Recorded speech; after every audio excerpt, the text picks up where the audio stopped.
کائنات والو، ذرا سینے پہ ہاتھ رکھ کے دیکھو کہ یہ کتنا مشکل مرحلہ تھا۔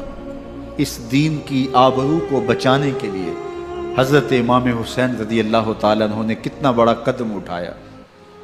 آپ کے بہی خواہ، دوست، احباب عبداللہ بن عمر یہ سارے روکتے ہیں۔ عبداللہ بن عباس کہتے ہیں حضرت نہ جائیے، الکوفی لا یوفی، کوفی کبھی وفا نہیں کرتے۔ آپ کے والد کو وہاں شہید کیا گیا، لیکن آپ ایک فرض کو نبھانے جا رہے ہیں۔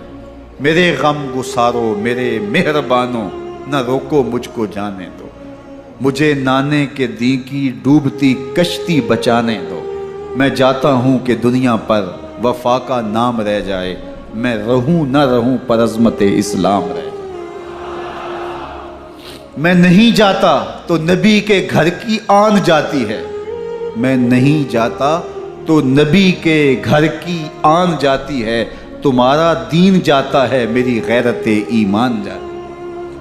حضرت امام حسین یہاں سے چلتے ہیں، ابھی راستے میں ہی پہنچتے ہیں کہ یہ خبر آتی ہے کہ کوفے والوں نے بے وفائی کر دی۔ حضرت مسلم بن عقیل رضی اللہ تعالیٰ عنہ کو شہید کر دیا گیا، نعمان بن بشیر معزول کر دیے گئے، ابن مرجانہ ابن زیاد وہاں متعین کر دیا گیا جو سخت گیر شخص تھا، اور اس نے لوگوں کو ڈرایا، دھمکایا، اور کوفے کے لوگوں کے دل بدل گئے اور وہ بیتیں توڑنے لگے۔ وہ منظر مسجد کوفہ کا کتنا دلگداز تھا۔ جب امام نماز کے لیے کھڑے ہوئے تو 40,000 لوگ آپ کے پیچھے تھا۔ جب سلام پھیرا اور امام نے دیکھا کہ پیچھے لوگ نہیں ہیں، پھر لوگوں نے اپنے دروازے بھی بند کر لیے۔ رات کی تنہائیاں ہیں اور حضرت مسلم بن عقیل کو کوئی پناہ دینے والا نہیں ہے۔ لوگوں نے دروازے بند کر لیے کہ کہیں ہمارے گھر میں نہ آ جائیں اور ہم مشقت اور حکومتی تشدد کا شکار نہ ہوں۔ کتنا دردناک لمحہ ہے حضرت مسلم بن عقیل رضی اللہ تعالیٰ عنہ پہ، اور پھر حضرت مسلم بن عقیل بے دردی سے شہید کر دیے جاتے ہیں۔ آپ ابھی راستے میں ہیں، یہ ساری کہانی پہنچتی ہے کہ حضرت مسلم شہید کر دیے گئے اور بے دردی سے شہید کر دیے گئے۔ وہ جنہوں نے خط لکھے تھے کہ ہم آپ کے ساتھ ہیں اور ہم منتظر ہیں، چشم برا ہیں، آپ کے قدموں کی چاپ سننے کے لیے بےتاب ہیں، آج انہوں نے بیتیں توڑ دی۔ 40,000 کوفی منحرف ہو گئے۔ مسجد کوفہ کا وہ منظر کس قدر روح کو تڑپا دینے والا تھا۔ ہم پچھلے سال عصر اور مغرب کے درمیان جب کوفہ پہنچے تو سورج ڈوبنے کے قریب تھا۔ میں نے اپنی زندگی میں اتنا اداس موسم کہیں نہیں دیکھا جتنا اداس موسم کوفے میں دیکھا۔ ایسے لگتا تھا جس طرح کوفے کی آب و ہوا آج بھی شرمندہ ہے۔ جو مسلم بن عقیل اور خاندان نبوت کے ساتھ اہل کوفہ نے کیا، حضرت امام حسین رضی اللہ تعالیٰ عنہ کو ان کے بہی خواہوں نے، اعزاء نے، اقربا نے، دوستوں نے، آوان و انصار نے، ساتھیوں نے کہا کہ حضرت حالات یکسر تبدیل ہو گئے، اب ہمیں مراجعت کر جانی چاہیے، واپس پلٹ جانا چاہیے۔ تو حضرت امام حسین کافی سوچ بچار میں رہے۔ پھر اس کے بعد آپ نے فیصلہ کیا کہ ہم آگے بڑھیں گے۔ دوستوں نے کہا کہ حضرت اگر آپ آگے بڑھیں گے تو ہمیں لگتا ہے کہ وہ آپ کے ساتھ سلوک اچھا نہیں کریں گے اور آپ بچوں کے سامنے پیاسے شہید کر دیے جائیں گے۔ تو حضرت امام حسین رضی اللہ تعالیٰ عنہ نے وہاں ایک خطبہ ارشاد فرمایا کہ لوگوں تم جو مجھے بتا رہے ہو مجھے اچھی طرح معلوم ہے، جو تم مجھے منظر پیش کر رہے ہو وہ میری نگاہوں میں ہے، اور جو کچھ ہونے والا ہے چشم تصور وہ منظر دیکھ رہی ہے۔ کیونکہ حضرت امام حسین رضی اللہ تعالیٰ عنہ کی شہادت کی خبر حضرت امام حسین کے پیدا ہوتے ہی خاندان نبوت میں عام تھی۔ حضور علیہ الصلوۃ والسلام کو یہ بات جبریل امین نے آ کے بتائی تھی جب حسین ابن علی کے ساتھ حضور محبت کا اظہار کر رہے تھے، تو یہ جبریل امین نے آ کے کہا تھا حضور آپ کا یہ بیٹا عرض طف میں شہید کر دیا جائے گا۔ اور کربلا کی مٹی لا کے حضور کو دی اور ام سلمہ کو حضور نے عطا کر دی۔ حضرت ام سلمہ کہتی ہیں کہ ایک دن میں سوئی تو خواب دیکھا کہ حضور کے مبارک بال بکھرے ہوئے ہیں اور سخت پریشان ہیں، تو میں نے کہا کہ حضور آپ کی یہ کیا حالت ہے؟ وَبِيَدِهِ قَارُورَةٌ، اور حضور کے ہاتھ میں ایک شیشی ہے، فِيهَا دَمٌ، جس کے اندر خون ہے۔ تو میں نے کہا حضور یہ کیا؟ فرمایا میں قتل گاہ حسین سے آ رہا ہوں اور یہ حسین ابن علی کا خون ہے۔ تو کہا 10 محرم کا دن تھا، دوپہر کا یہ منظر تھا، میں قیلولہ کر کے اٹھی، جب میں نے دیکھا تو وہ شیشی جس میں کربلا کی مٹی رکھی تھی وہ خون بن چکی تھی۔ تو یہ خبر پہلے دی گئی تھی، یہ بتا دیا گیا تھا۔ فرمایا میرے دوستو جو تم مجھے بتاتے ہو میں اس سے بے خبر نہیں ہوں، یہ سب کچھ ہونے والا ہے، لیکن اس کے باوجود میں کیوں جا رہا ہوں؟ تو آپ کا ایک تاریخ ساز جملہ ہے جو کربلا کے فلسفے کو ہمارے سامنے رکھتا ہے کہ یہ اتنا بڑا امتحان کیوں دیا۔ حضرت امام حسین رضی اللہ تعالیٰ عنہ نے فرمایا وَلَكُمْ فِيَّ أُسْوَةٌ، میں اس لیے جا رہا ہوں قیامت تک ظلم، جبر اور ناانصافی کے خلاف کھڑے ہونے والوں کے لیے کوئی نمونہ تو ہو۔ میری زندگی قیامت تک ظلم، جبر اور استحصالی نظام کے خلاف کھڑے ہونے والوں کے لیے نمونہ ہے۔ تو حضرت امام حسین رضی اللہ تعالیٰ عنہ نے حق اور باطل کے درمیان ایک سرخ لکیر کھینچ دی اپنے خون سے۔ اب حق اور باطل کا امتیاز کرنا مشکل نہیں ہے، کوئی باطل پہ اڑا رہے تو الگ بات ہے، لیکن امتیاز کرنا مشکل نہیں ہے۔ حدود بالکل واضح کر دی۔ اقبال نے یہاں کتنی خوبصورتی کے ساتھ اس مضمون کو نبھایا۔ سرخ رو عشق غیور از خون او، شوخی ای مصرع از مضمون او، تا قیامت قطع استبداد کر، موج خون او چمن ایجاد کر۔ ایک جہاں آباد کر دیا، حق اور باطل کی راہیں اجال دی۔ اب لوگوں کو یزید کا چہرہ پہچاننے میں دیر نہیں لگتی، وقت کے ہر یزید کا چہرہ آسانی سے پہچانا جا سکتا ہے۔ یہ معرفت زمانے کو کروائی کس نے؟ حسین ابن علی نے کروائی رضی اللہ تعالی عنہ۔ تو حضرت امام حسین نے فرمایا کہ جو میرے ساتھ ہونے والا ہے میں اچھی طرح جانتا ہوں، لیکن میں اس کے باوجود آگے بڑھوں گا۔ پھر بڑھے اور کربلا میں جا کے خیمہ زن ہو گئے۔ 7 محرم کو پانی بند کر دیا گیا۔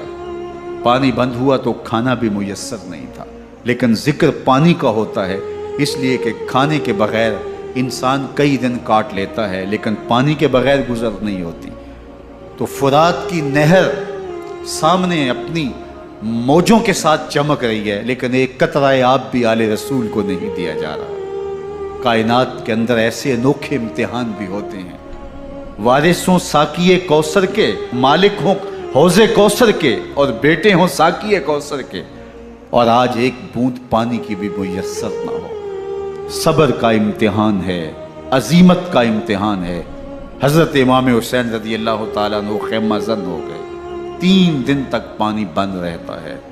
9 محرم کو رات کی تنہائی میں حملہ آور ہونا چاہتے ہیں، لیکن آپ نے کہا کہ ہمیں اللہ کے حضور عبادت اور ذکر کے لیے وقت دیا جائے۔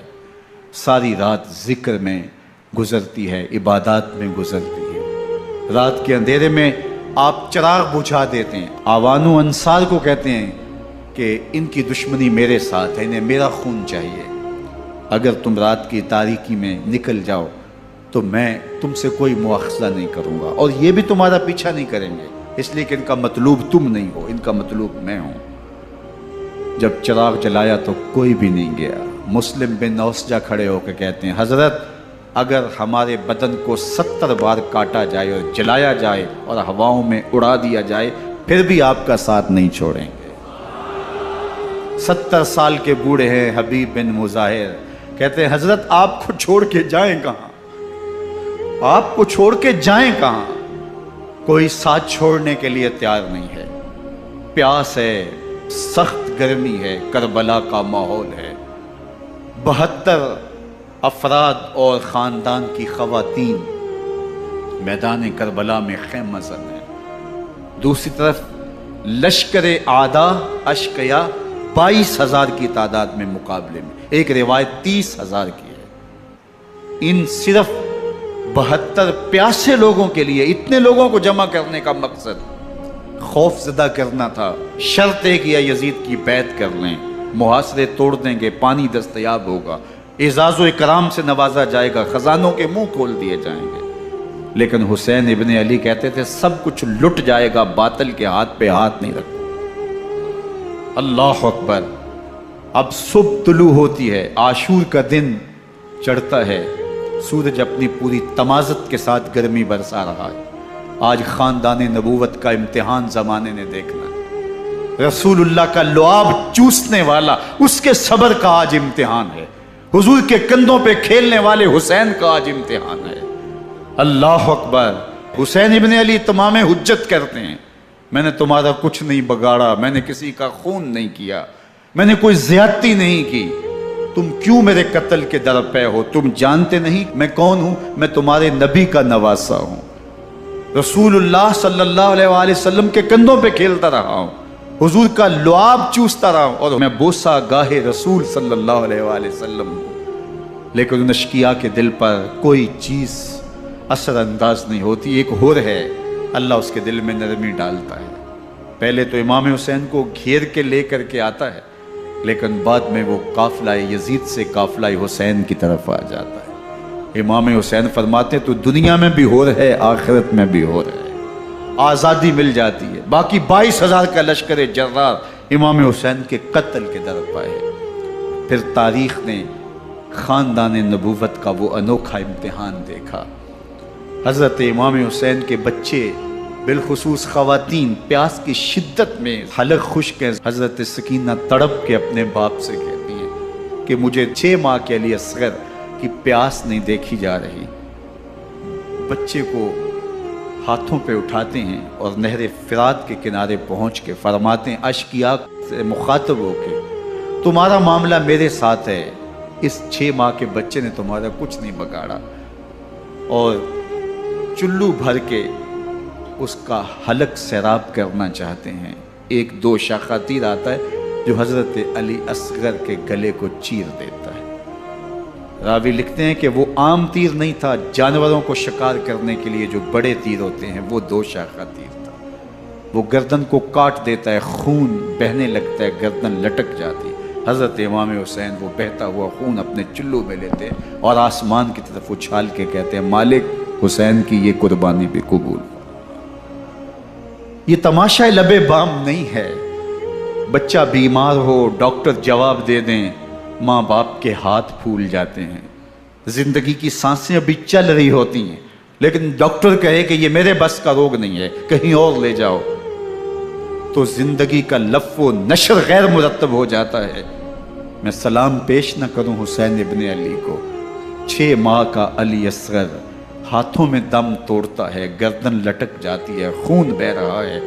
اب خیموں کی طرف بڑھ رہے ہیں، لیکن زبان پہ شکایت نہیں ہے، کہتے ہیں مالک حسین کی یہ قربانی قبول کر لے۔ اب خیموں کی طرف آنا، شہر بانو، ام رباب، سیدہ زینب، حضرت سکینہ سلام اللہ علیہا کا سامنا کوئی آسان کام نہیں تھا، لیکن حسین ابن علی آتے ہیں، شہزادے کو یہاں خیموں کے قریب رکھ کے کہتے ہیں کہ یہ حوض کوثر سے سیراب ہو گیا ہے۔ اللہ اکبر۔ کوہرام مچ جاتا ہے خیموں کے اندر، کیا منظر ہوگا، اور ان کو کن الفاظ کے پیرائے میں ڈھال کر کے ان کیفیات کو بیان کیا جا سکتا ہے جو اہل بیت کے خیموں کے اندر علی اصغر کی شہادت کے بعد کا منظر رقم ہو رہا ہوگا۔ اللہ اکبر۔ ادھر اشقیاء آوازیں دے رہے ہیں، مبارزت کے لیے پکار رہے ہیں۔ زمانے نے پھر وہ منظر بھی دیکھا کہ جوان بیٹے کو 18 سال کی کمائی حضرت امام حسین میدان عمل میں بھیج رہے ہیں۔ وہ علی اکبر جو حسین کا نور نظر ہے، آنکھوں کا قرار ہے، دل کی تسکین ہے۔ اور پھر حضرت علی اکبر جب گھوڑے کی زین سے فرش زمین پہ گرتے ہیں تو باپ کو آواز دیتے ہیں، اور حضرت امام حسین جو ہے وہ آگے جا کے بیٹے کی لاش اٹھاتے ہیں۔ اللہ اکبر۔ 18 سال کے بیٹے کی لاش کو کندھوں پہ اٹھا کے خیموں تک لاتے ہیں اور ہاتھ پھیلا کے کہتے ہیں مالک حسین کی یہ قربانی بھی قبول۔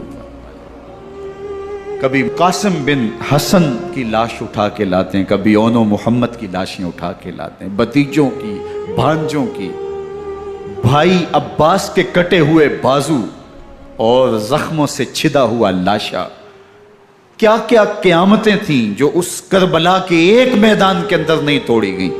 حضرت امام حسین پر دکھ پہ دکھ، تکلیفوں پہ تکلیفیں، اب 71 لاشیں اٹھا کے خیموں تک پہنچا چکے، اور ادھر مبارزت کی دعوت دی جا رہی، آؤ میدان عمل میں آؤ، اب دیر کیوں کر رہے ہو؟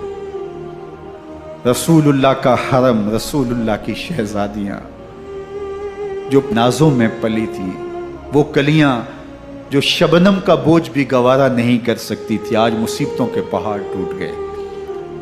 حضرت امام حسین کبھی شہربانوں کو، کبھی ام رباب کو دلاسا دیتے ہیں، کبھی حضرت زینب کو کہتے ہیں۔ حضرت زینب کربلا کے اس میدان کے اندر بڑے حوصلے کے ساتھ اپنے بھائی کے ساتھ کھڑی رہی، اپنے 2 بیٹے راہ خدا میں پیش کیے، ان کی لاشیں وصول کی، لیکن زینب جس جرأت کے ساتھ، جس پامردی کے ساتھ اس سارے منظر کو حوصلے کے ساتھ سہتی رہی، وہ یقیناً حوصلہ سیدہ زینب سلام اللہ علیہا کا ہی ہے۔ لیکن یہ وہ منظر تھا کہ زینب کا دل بھی ڈول گیا جب حسین ابن علی گھوڑے پہ بیٹھنے لگے، اور ان کو گھوڑے میں بٹھانے والا کوئی نہیں تھا، اور جو بھی سوار جاتا پھر واپس اس کی لاش ہی آتی اور حسین ابن علی لے کے آتے۔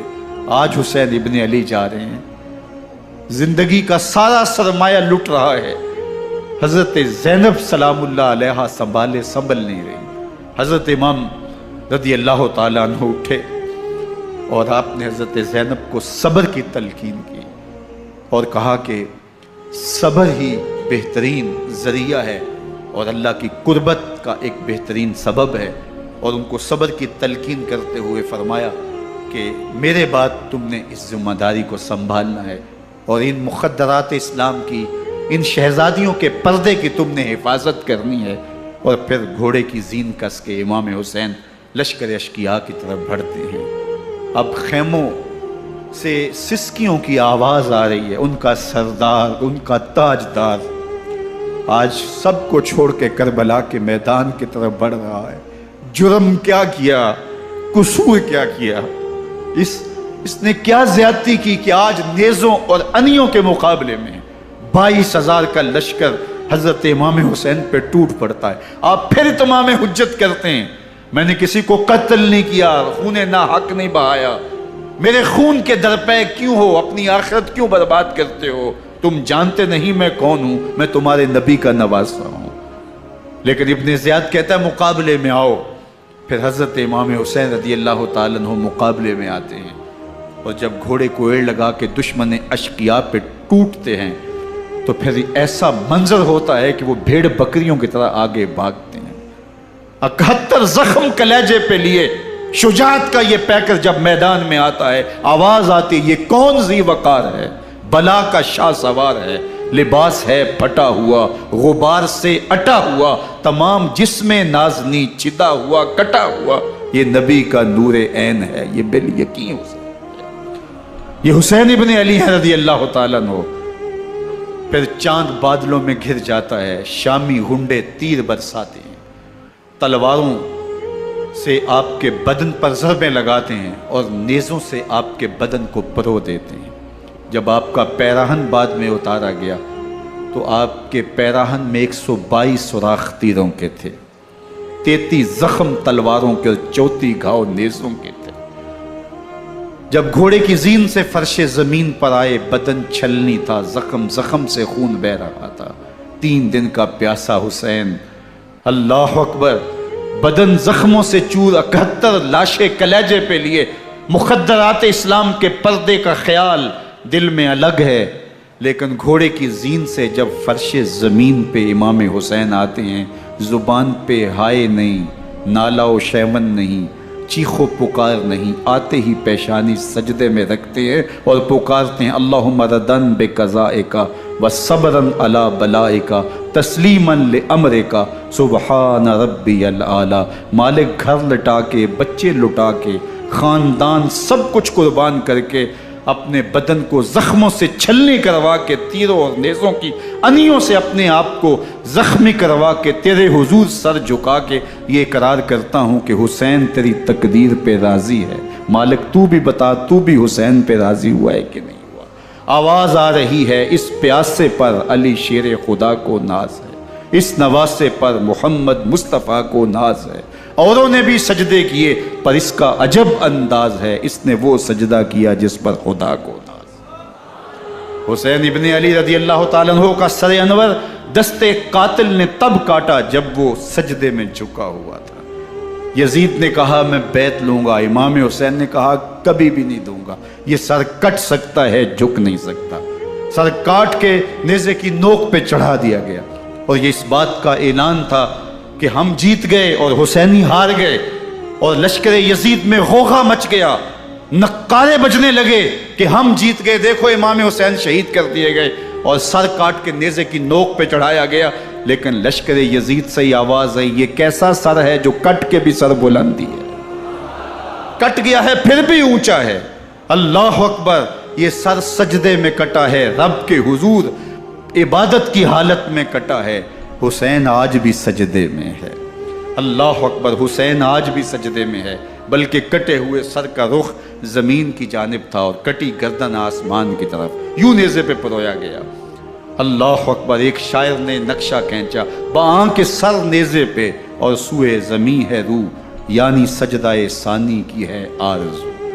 رکعت کے 2 سجدے ہوتے ہیں، ابھی ایک سجدہ ہوا تھا کہ دستے قاتل نے سر کاٹ دیا، کہا حسین کی پیشانی میں دوسرے سجدے کی تمنا مچل رہی۔ یہ تھا حسین ابن علی کا سجدہ، ساری زندگی رب کے حضور سجدہ قضا نہیں ہونے دیا۔